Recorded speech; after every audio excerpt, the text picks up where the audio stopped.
Welcome to Inside PS Vita, an inside look at the future of portable gaming.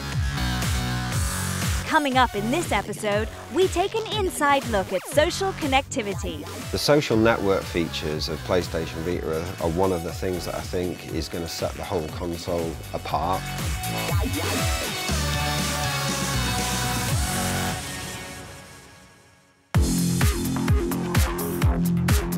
I think the social and connected features of Vita are some of the really exciting new things to do with the console.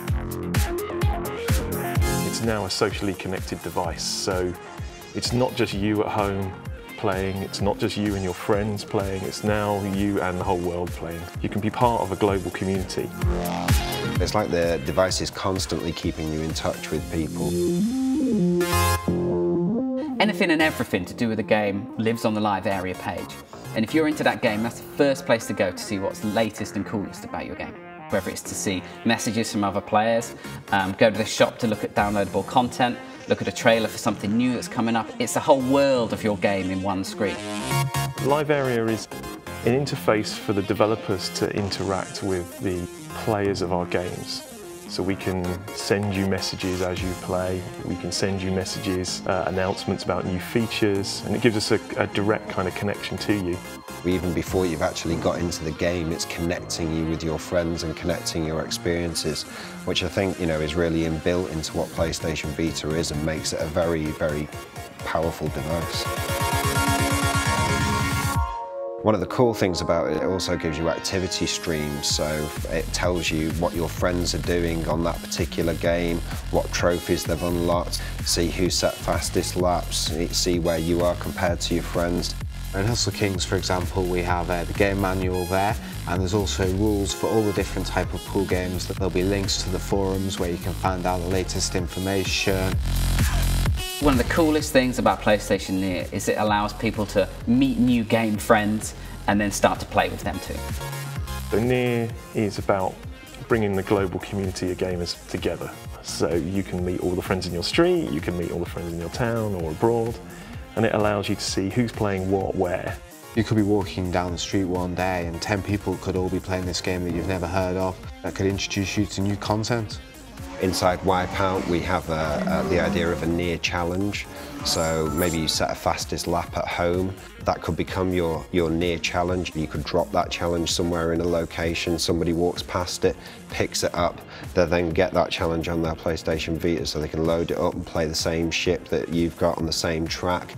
Try and beat your ghost data as well, because that will be included in the challenge. And if they beat that, then it messages you as well. So it's just a great feature really to use location as well as all the socially connected features, which is just brilliant. In terms of gameplay ideas and innovation, it's Near is absolutely, it's like Pandora's box, and I just can't wait to use that. PlayStation Party on Vita is a really cool way for players to get together and interact whilst they're playing the game.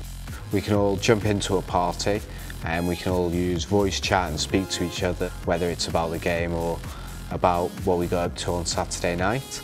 We can be playing different games or we can be playing the same game while we're doing this. If we're all just on the home screen, we can use that to jump into a game together. For example, in Hustle Kings, you could have a party going on and then decide you want a multiplayer game of 8-ball.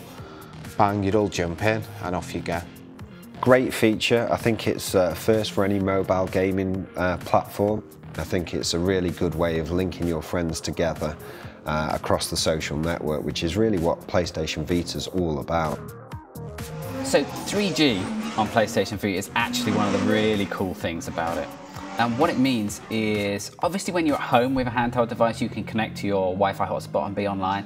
What 3G allows you to do is it takes that connectedness of your game experience anywhere you go. So a simple example of a feature. In Wipeout 2048, we have a ghost challenge mode, when you have a leaderboard of all your best friends who've got faster lap times than you. So you've got 5 guys faster than you. Let's say you beat the guy at the bottom of that ladder and the game automatically downloads the next fastest ghost for you.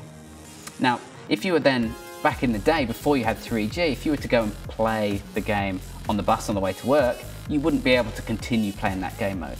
Whereas with 3G now, you can still keep playing. If you beat number 3 on the list, the 3G connection will download the number 2 ghost and ping a message to the number 3 guy you've already beaten.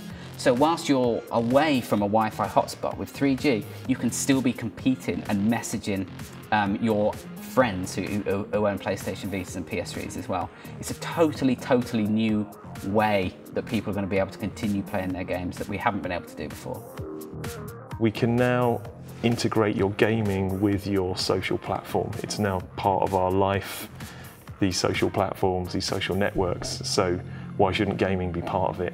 And this is our way of moulding it all together. The games we're developing now are sort of really just touching the surface of what it's going to be capable of. And I think that's what makes it a very special platform. But being connected to the network raises PlayStation Vita above a regular handheld console into the new world of connected consoles.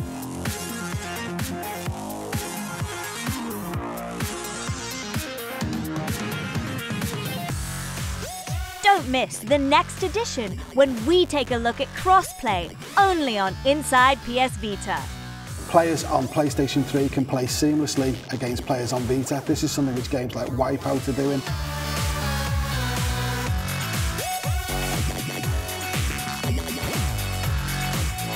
Thanks for watching. See you next time.